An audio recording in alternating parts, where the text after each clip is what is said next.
Run with a purpose. So katulad dun sabi natin, dun sa PDL, no, mauunawaan mo, ano ba yung purpose mo, ba't ka nandito? So marirealize mo doon na hindi ka pala na parang singaw, no, na lumitaw lang dito sa daigdig, tapos bigla na lang mawawala. So may rason kung bakit ka nandito, may rason kung bakit natagpuan mo yung church na ito, kung bakit mo natagpuan o na-experience yung pagmamahal ng Diyos sa buhay mo. So, everything has a reason. And ang buhay mo, sabi, hindi pwede na mamuhay ka lang ng walang malinaw, no? Na patutunguhan. Mahirap yung ganung buhay. Yung pagising ng umaga, ano ba gagawin ko? Di ba parang paglabas mo ng bahay, tsaka mo palang iisipin kung ano yung gagawin mo. Or tsaka mo palang aalamin saan ba ako pupunta. Di ba? So pag ganon, sasakay ka lang ng sasakay, tapos matatapos yung buong araw, marirealize mo wala pala ako na-accomplish. So mahalaga na sa takbuhin natin, di ba lagi natin sinasabi na ang buhay natin is just every one of us are like runners, no, in a race. Meron tayong takbuhin na kinalalagyan sa ating buhay. And sabi diyan, hindi lamang tayo dapat basta tumakbo. Merong purpose, no, yung paglalakbay natin, dapat may purpose yung ating pagtakbo sa buhay. So if you have your Bibles with you, please open with me. In the book of 1 Corinthians, so we're going to read in chapter 9, verses 24 to 26. Sabi dyan, don't you realize that in a race, everyone runs, but only one person gets the prize? So run to win.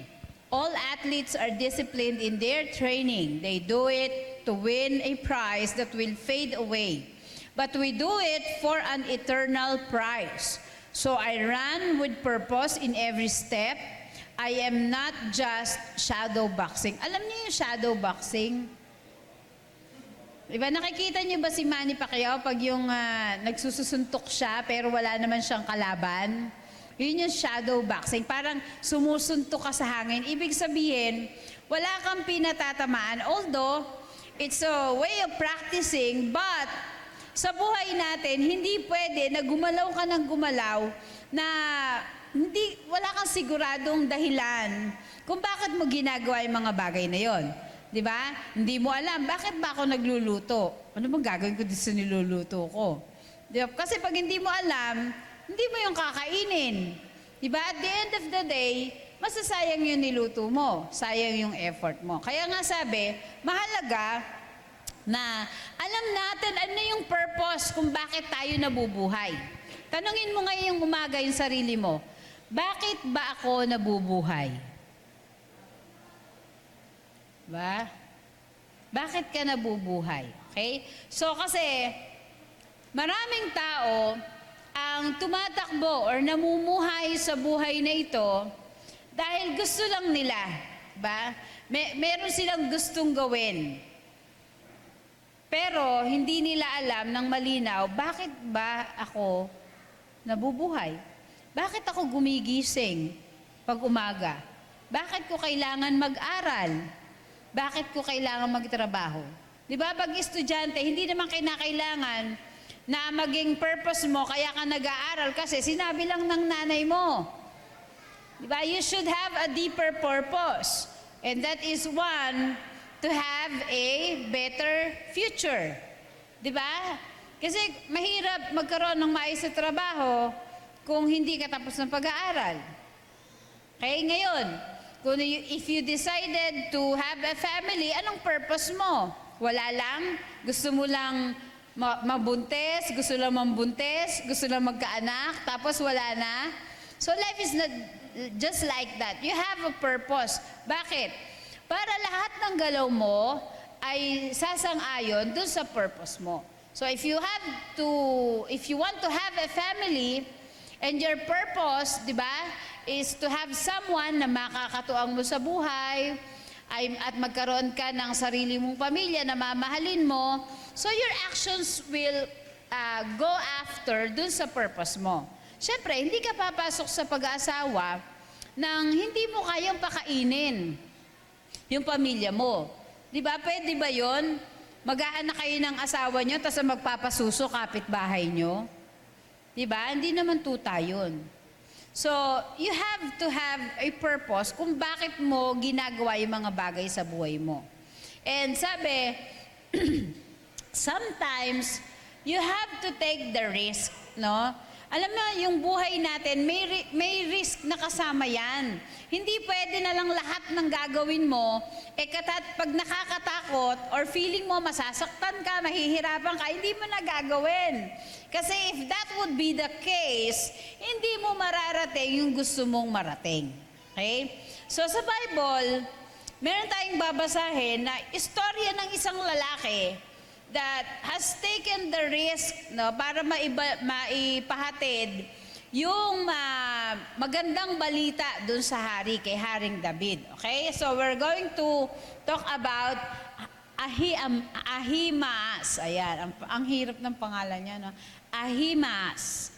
Okay, so 2 Samuel chapter 18, we're going to read from verse 22 to 32. Sabi dyan, but Ahimaas continued to plead with Joab, whatever happens, please let me go too. Why should you go, my son? Joab replied, there will be no reward for your news. Yes, but let me go anyway, he begged. Joab finally said, all right, go ahead. So Ahimaas took the less demanding route by way of the plain and ran to Mahanaim ahead of the Ethiopian. While David was sitting between the inner and outer gates of the town, the watchman climbed to the roof of the gate by the wall. As he looked, he saw a lone man running toward them. He shouted the news down to David, and the king replied, if he is alone, he has news. As the messenger came closer, the watchman saw another man running toward them. He shouted down, here comes another one. The king replied, he also will have news. The first man runs like Ahimaaz, son of Zadok, the watchman said. He is a good man and comes with the good news, the king replied. Then Ahimaaz cried to the king, everything is all right. He bowed before the king with his face to the ground and said, praise to the Lord your God, who has handed over the rebels who dared to stand against my lord the king. What about young Absalom? The king demanded. He is all right.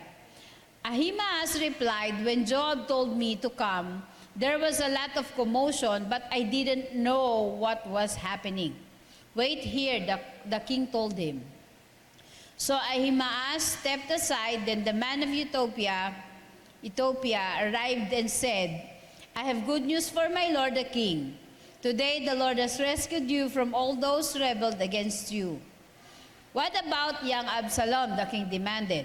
He is all right. And the Ethiopian replied, may all your enemies, my lord the king, both now and in the future, share the faith of that young man.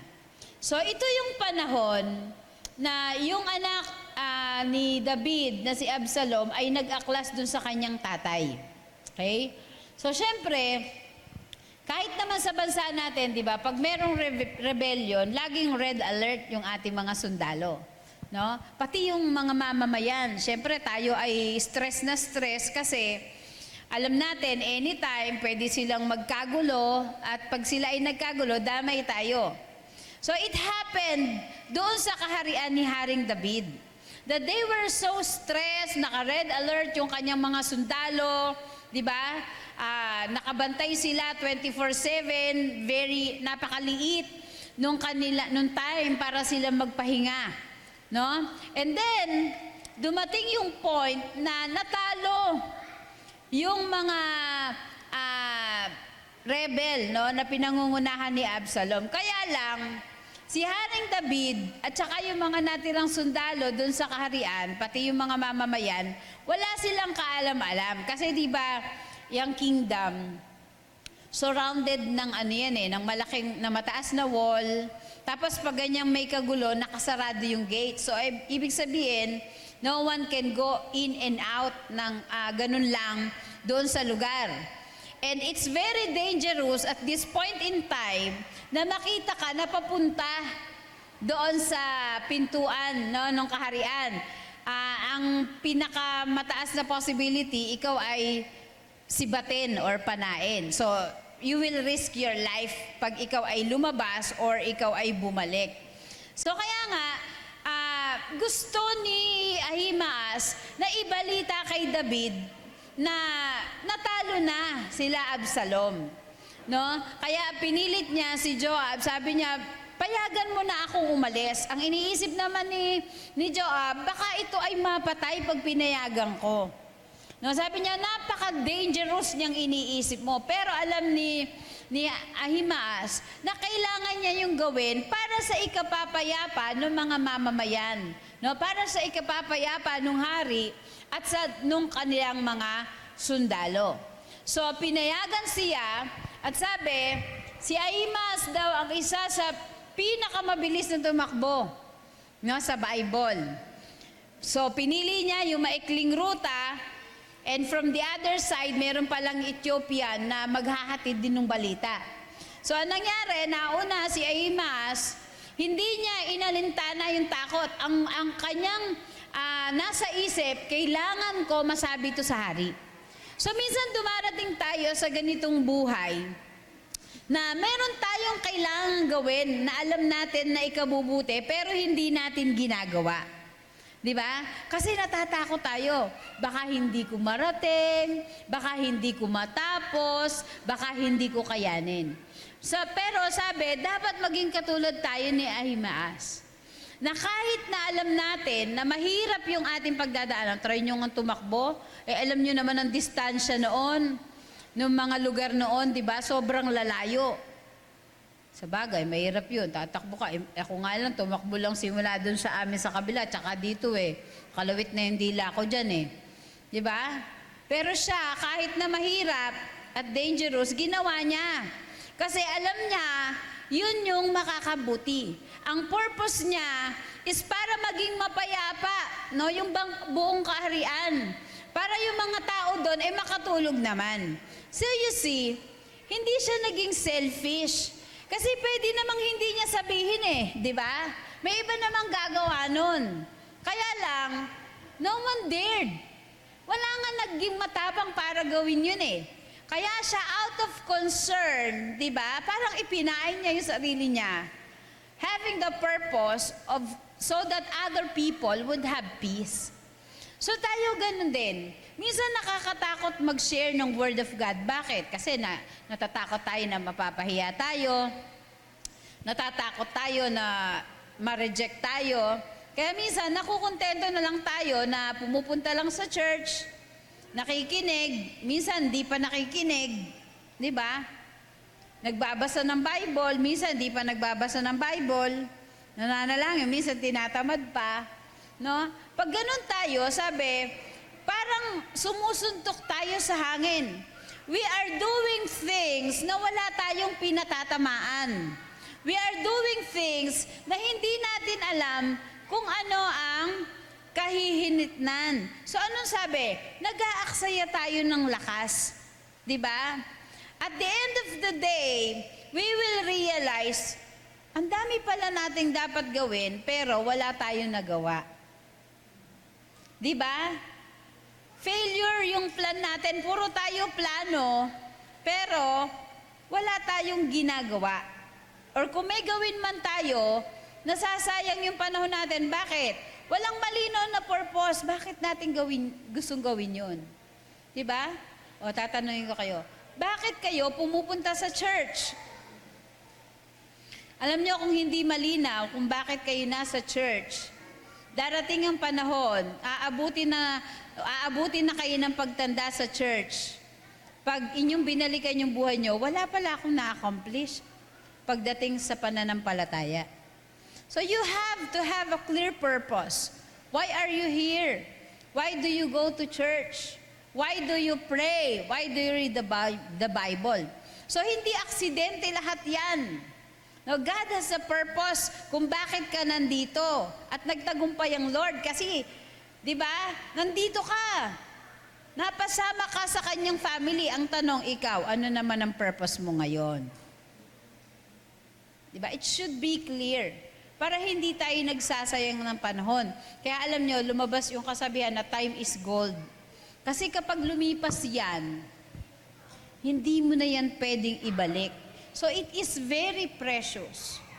Kaya kayo mga young people, habang bata pa kayo, gamitin nyo yung buhay nyo sa paglilingkod sa Panginoon. Hanggat may lakas, hanggat may hininga, gamitin natin yung buhay natin para sa kalwalhatian ng Diyos. Kasi yung mga ginagawa natin na walang kaugnayan ng Diyos, hanggang dito lang yan sa lupa.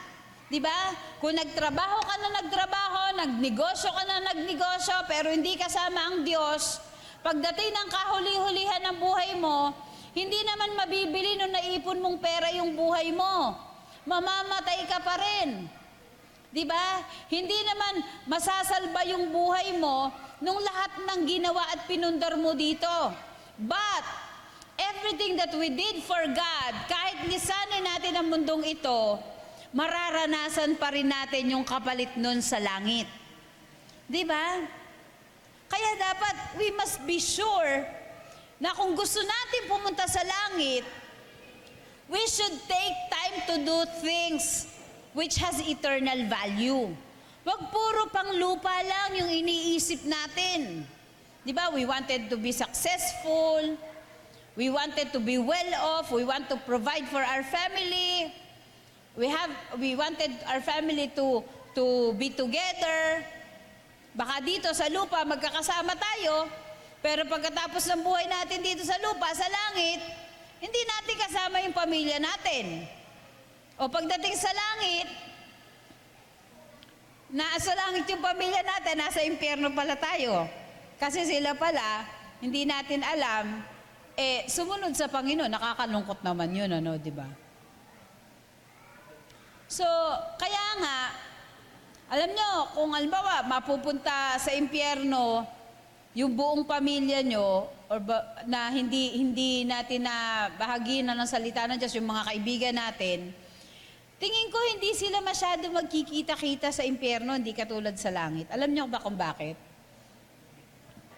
Sa langit kasi, merong malaking gathering ang mga mananampalataya na makakarating doon. At anong gagawin? Sama-samang sasambahin ng Panginoon.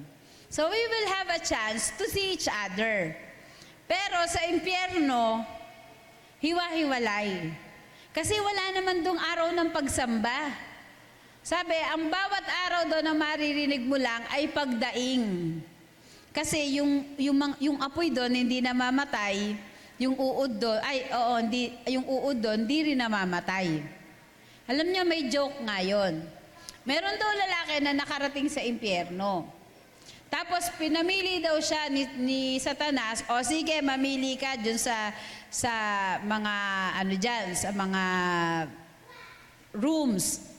So yung unang room, nakita niya na yung mga tao nakalubog sa apoy ng lawa na hanggang leeg. So sabi niya, napakahirap dito. Kasi hindi ka pwedeng kumilos, malulunok mo yung apoy. Hindi nga namamatay yun. Tas hindi ka din mamamatay. Di lunok ka ng lunok ng apoy. Kaya ang kanta daw doon, huwag kang aalon. Kasi pag umalon, malulunok yung apoy. Tuwa si Andre, ibang huwag kang aalon ata na naisip. Okay, yung pangalawa naman, sabi niya, hanggang bewang. Sabi, masakit din naman ito. Matake mo, nakalubog yung hanggang bewang mo, ramdam na ramdam mo yun.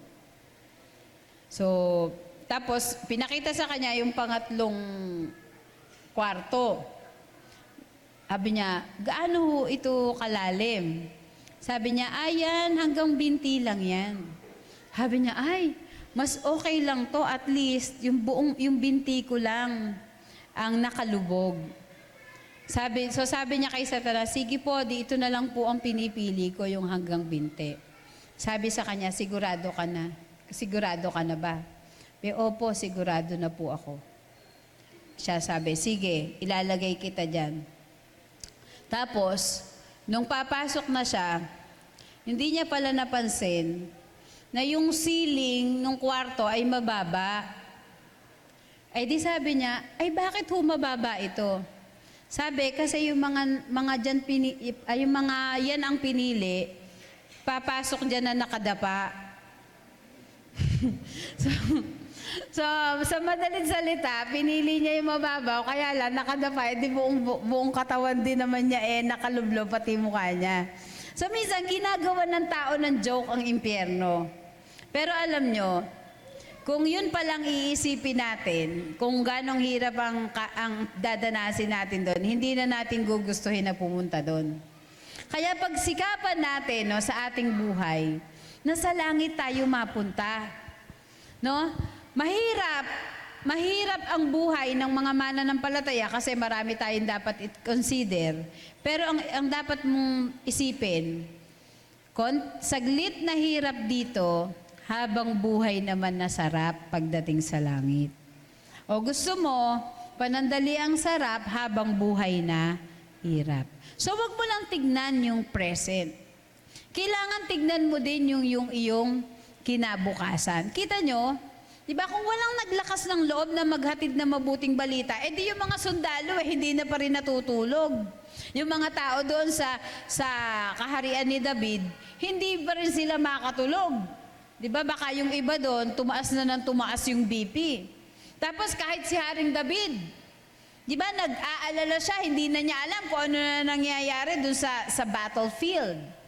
No, but dahil merong tao na meron siyang purpose, kahit na alam niya na mahirap, naidpahatid niya yung mabuting balita. So, I encourage each and every one of us, dapat maging ganun tayo. Kahit na marami tayong alinlangan, marami tayong iniisip na mahirap kapag mag-share tayo ng Word of God, isipin natin yung benefit na maibibigay nun dun sa tao. And yung benefit din nun sa atin. Diba? Mas masarap pumasok sa langit na marami magpapasalamat sa'yo. Kasi nabigyan sila ng pagkakataon na makilala at maranasan ng Diyos sa kanilang buhay. So sabi sa Proverbs 29, verse 18, where there is no vision, the people perish, but happy is he who keeps the law. So, kinakailangan, meron kang vision ng gusto mong mangyari sa'yo. Hindi you just live your life, it's one day at a time. Diba? Hindi pwedeng ganun. Kinakailangan may maganda kang plano, may malinaw kang plano. Ano yung gusto mong mangyari sa'yo?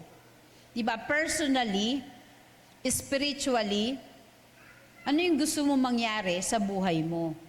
So, minsan, tayo, mga mananampalataya na, alam natin ang salita ng Diyos, pero wala tayong tinatarget, no? Pagdating sa mga bagay na may kaugnayan sa Diyos. Naplano natin na maigi yung buhay natin, naplano natin na maigi yung pamilya natin, naplano natin na maigi yung ating karir, pero pagdating sa mga bagay na may kaugnayan sa Diyos, wala tayong plano. Sabi, my people perish. Diba? Kasi walang vision. Kapag wala tayong malinaw na plano, wala tayong vision, sabi, yung efforts natin ay wasted. Yung kilos natin scattered. Diba? Inefficient yung efforts natin. Kasi diba, para ang walis, makawalis siya ng matino, kinakailangan madami. Diba? Imaginein mo, kung may kalat dito at isang walis tingting lang ang ginagamit mo para linisin yun, abay, baka isang linggo na hindi ka patapos. Pero kung marami, di ba, wala pang isang oras tapos na. So, para para ma-aim natin, no, ng tama yung mga ginagawa natin sa buhay, it should align doon sa ating purpose. Ano ba yung gusto nating marating? No? And then i-encourage din natin yung iba. Alam nyo, kikilos lang ang Panginoon sa buhay natin kung alam ng Diyos na may patutunguhan yung ating ginagawa. Kasi ano ipapanalangin mo sa Lord? Lord, gusto ko po magtrabaho dahil wala lang. You always give God a good reason why you want things to happen in your life. So, di ba? Kaya kinakailangan we have to look close of our lives. We should spend time to do ministry. Hindi naman pag sinabi na ikaw ay nag-ministry, kailangan mo na magpastor. Di ba sa church, iba-iba yung ministry. Meron tayong worship, may ushering tayo. Di ba? Meron tayong events group, meron tayong multimedia. Ano pa? May kids ministry tayo. Maraming ministry sa church. Hindi kayo nilagay ng Diyos dito nang wala siyang purpose sa'yo. Meron siyang gustong paglagyan sa'yo. Hindi lang taga-upo. Baka may talent ka ng pagkanta, pagsayaw. Di ba? Makipag-usap ka kay Ate Mel, kay Kuya Youth. Di ba? Si Arnie nga, hindi nagsasayaw eh. Napasama sa dance group eh. You have to give your share. Diba? So you may be of help financially sa church. So madami yan. You can be a church leader. You can be a helper. Di ba? Pag sinabing helper, pag may nakitang need, mag-a-assist. So lahat tayo, we are part of one body. So bahagi ka. Kahit yung sobrang daliri, may purpose yun doon. Di ba kung ikaw, di ba merong may taong 6 yung daliri? May purpose pa din yun doon, para daw cute yung kamay. So hanapin mo yung purpose mo, no, sa loob ng church, wag lang sa labas. Sabi sa Matthew 24:13, "But he that shall endure unto the end, the same shall be saved." Not unless alam mo yung purpose mo, hindi ka makakapag-endure hanggang dulo. Pag hindi malinaw ang purpose mo, ba't ka nasa church, madali kang mawawala sa church. Magkaroon ka lang na matinding problema, wala ka na agad sa church eh. Magkaroon ka lang na makita na pangit sa church, sigurado wala ka na sa church. Di ba? So kaya nga, kinakailangan malinaw yung purpose mo. Bakit ka ba napunta sa church? Diba? Kaya dapat daw ang tanong, anong magagawa ko para sa church? Hindi yung anong magagawa ng church para sa akin. So we should remember these things. Una, we are to be like good soldier. So tayong lahat ay mga mandirigma ng kalangitan. Sabihin mo sa katabi mo, isa kang mandirigma. No, 'di ba? Sabi ang sundalo, habang nasusugatan, lalong umiiyak. Ang sundalo habang nasusugatan, lalong tumatapang. So dapat tayo mga mananampalataya ganon. Kung tayo man ay nasasaktan, may pinagdadaanan na mahirap, mas dapat tayo lalong tumatatag sa pananampalataya. Mas dapat lalo nating minamahal ang Panginoon. Hindi yung pag ikaw ay na-hurt, umalis ka na sa church. Diba? Minsan sinasabi natin yung iba mali, tayo ang tama. Pero sila, pag nakita nyo yung mga Katoliko, diba? Pag na-hurt, nagmamadre, nagpapare, lumalapit sa Diyos, naglilingkod. Samantalang ang mga Kristiyano, mga born again, pag na-hurt, naalis sa church. Nakikita niyo yung pagkakaiba? So bakit? Kasi wala silang malinaw na purpose, bakit sila nasa church? So you should have a purpose. We are like soldiers. Kahit na tayo ay nasasaktan, dyan, sabi, walang sino man na makapaghihiwalay sa atin sa dakilang pag-ibig ng Panginoon. Amen? Pwede ba natin palakpakan si Lord?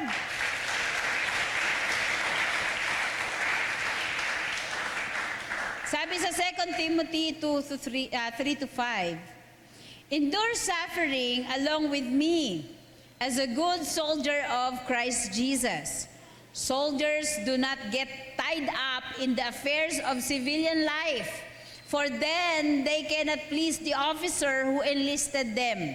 And athletes cannot win the prize unless they follow the rules. So, sabi ko kanina, we are like soldiers. Hindi pwede tayong mamuhay ng patulog-tulog lang. You cannot live your life without praying, without meditating the Word of God. You cannot live your life without going to church. Mahalagang aspeto yan. Di ba? Para ma-equip tayo. Kaya alam nyo, dapat pag may training, umaattend tayo. Why? We need that.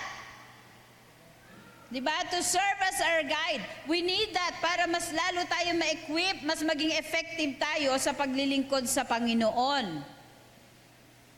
So, pagdating sa Diyos, kinakailangan may purpose tayo ng pagtakbo. Dahil kung wala, in the end, makikita natin, we are a failure.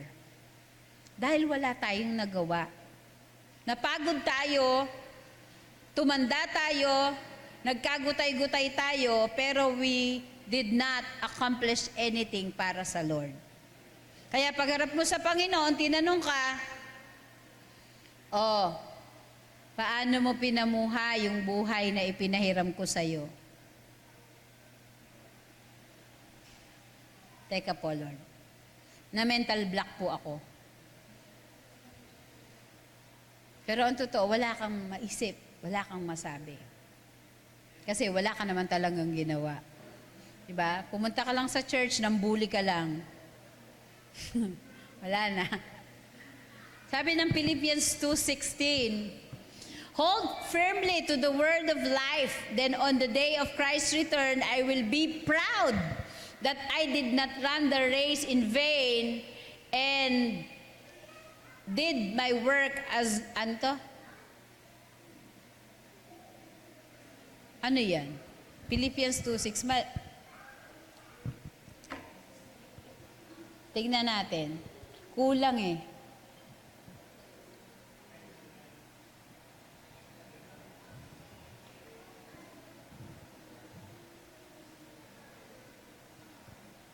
$2.16 pala.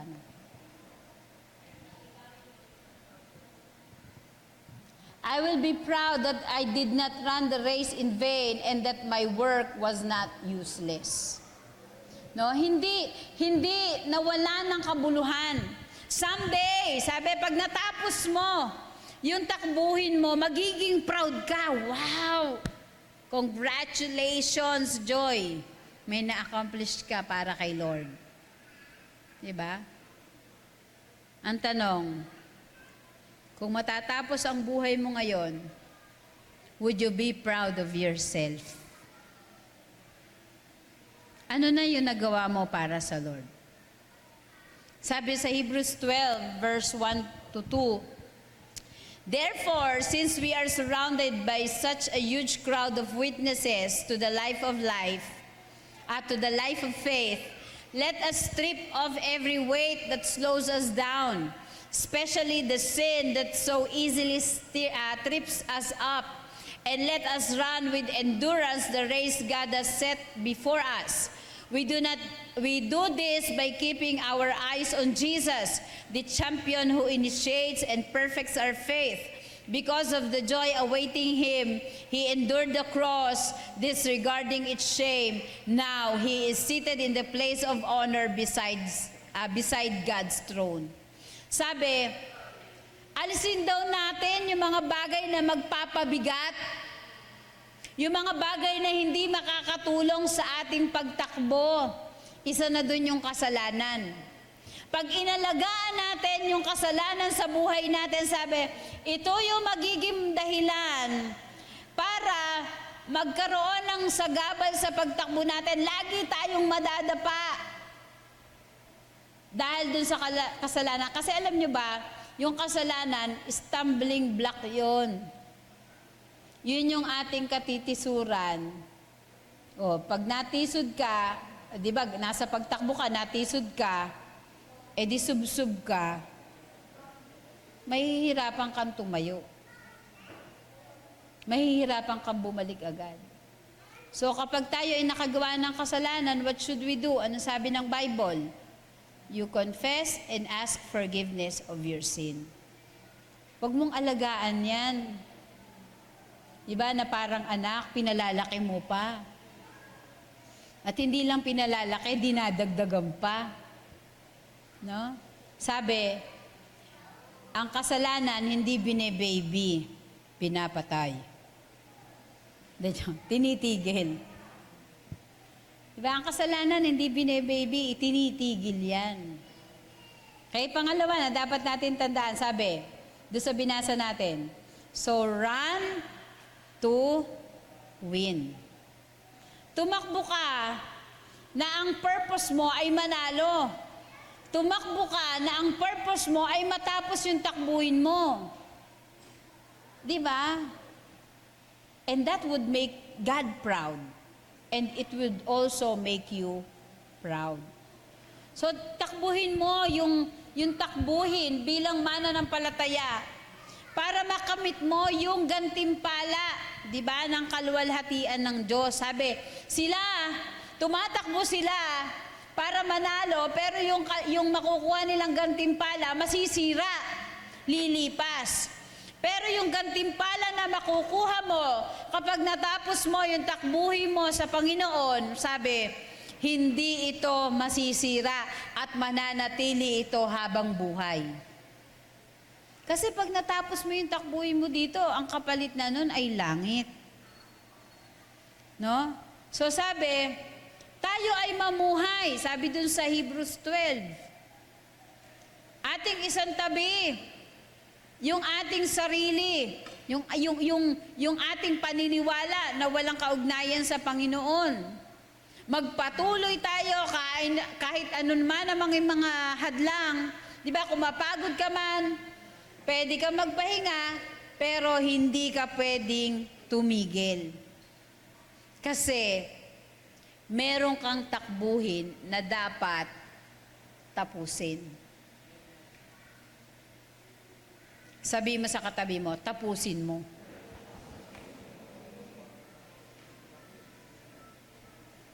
So, magagawa lang natin yan na matapos at mapagtagumpayan, di ba? Maging matagumpay sa takbuhin natin.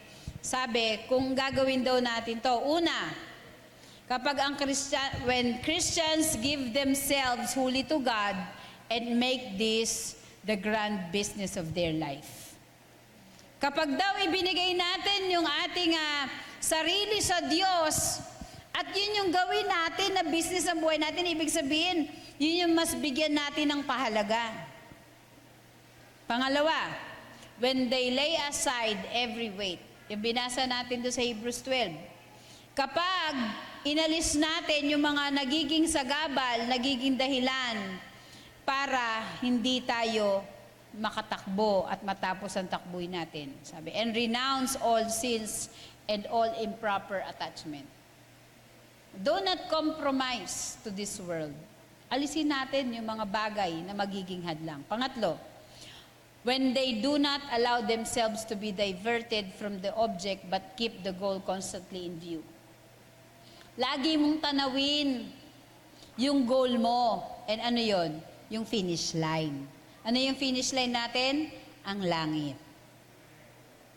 Pang-apat, when they do not flag or grow weary in their course. Alam yung pag sinabing when they do not flag? Hindi kayo magtataas ng bandila na suko na kayo. Di ba? Sabi ko nga pwedeng mapagod, pero hindi pwedeng tumigil. Ang problema sa iba, pag napagod, tumitigil na rin. Sabi mo sa katabi mo, pwede mapagod, pero hindi pwedeng tumigil. Panglima, sabi, when they deny themselves. So, hindi na tayo, naghahalo na yung English sa Tagalog ko eh. Hindi na tayo ang nabubuhay, kundi si Kristo na ang nabubuhay sa atin. Pang-anim, when they keep their eye fully fixed on Christ. Ituon mo ang iyong tingin sa Panginoon. Huwag sa tao. Huwag kang maglingkod sa tao. Huwag kang pumunta sa church dahil sa tao. Di ba? Ang maging dahilan mo dahil sa Diyos. Di ba? Pag ang Diyos ang naging dahilan mo, wala kang dahilan para umalis sa church. Kapag Diyos ang naging dahilan mo na pagpunta sa church, wala kang dahilan para manghina. Kasi alam mo, ang Diyos ang iyong kalakasan. Diba? Wala kang dahilan para maging malungkot ng matagal. Bakit? Dahil ang Diyos ang iyong kagalakan. Looking unto Jesus, the author and finisher of our faith. So ngayon, ano daw dapat natin gawin? Ito daw yung dapat natin gawin. Sabi sa 1 Timothy chapter 6 verse 12, fight the good fight of faith. Take hold of the eternal life to which you were called when you made your good confession in the presence of many witnesses. Makipaglaban ka na mabuting pakikipaglaban ng pananampalataya at makakamit mo ang buhay na walang hanggan. Diba? Hindi naman sinabi ang buhay Kristiyano puro saya. Hindi naman tayo abnormal. Normal tayong mga tao. Ibig sabihin, makakaranas tayo ng pain, makakaranas tayo ng disappointment sa buhay, pero sabi, wag mong hayaan na hawakan ka nito. Bakit? He who the Son sets free is free indeed. So, palayain mo ang sarili mo. Di ba? Doon sa mga problema, sa kasalanan, sa kalungkutan na tumatali sa iyo. Bakit? Dahil ikaw ay pinalaya na ng Panginoon. Sabihin mo sa sarili mo, pinalaya na ako ng Diyos. Parang di kayo naniniwala. Wala bang mas malakas doon? Sabay-sabay tayo, dapat mas malakas ha. Declaration yan sa buhay natin. Pinalaya na ako ng Diyos. 1, 2, 3. Yan, yung hindi nagsalita, no, bahala kayo. Di ba? So, sabi sa 2 Peter 1:10, so, dear brothers and sisters, work hard to prove that you really are among those God has called and chosen. Do these things and you will never fall away. Anong sabi doon? Work hard. Hindi sinabi doon magpatulog-tulog. Diba? Hindi sinabi doon magpatumpik-tumpik. Sabi, magsikap. Sabi sa John and Marcia, magsikap ka. Inabot niyo ba yun, John and Marcia? O kami lang ni Malu nakaabot nun? Di ba? Yun yung sinasabi lagi ni paano yun ni Kuya Jun eh? Yun yung lagi sinasabi lagi ni Deli Atay-Atayan kay Dolphy. Magsikap ka. So dapat tayo, yun din yung sinasabi natin sa sarili natin. Di ba? Hoy, magsikap ka. Para saan? Para patunayan na tayo ay tinawag at pinili ng Diyos at para ano daw?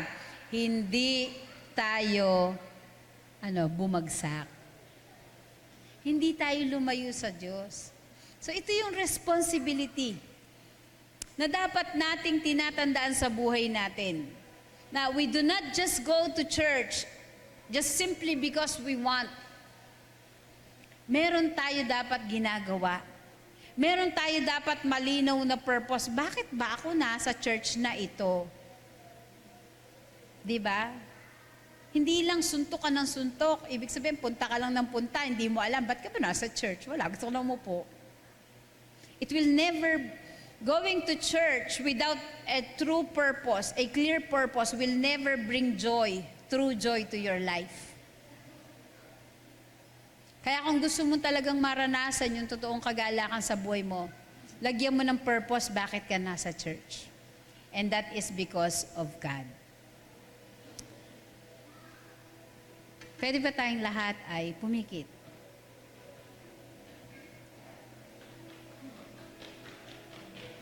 Hilingin natin sa Panginoon. Lord, tulungan mo po ako na magkaroon ako ng malinaw na dahilan.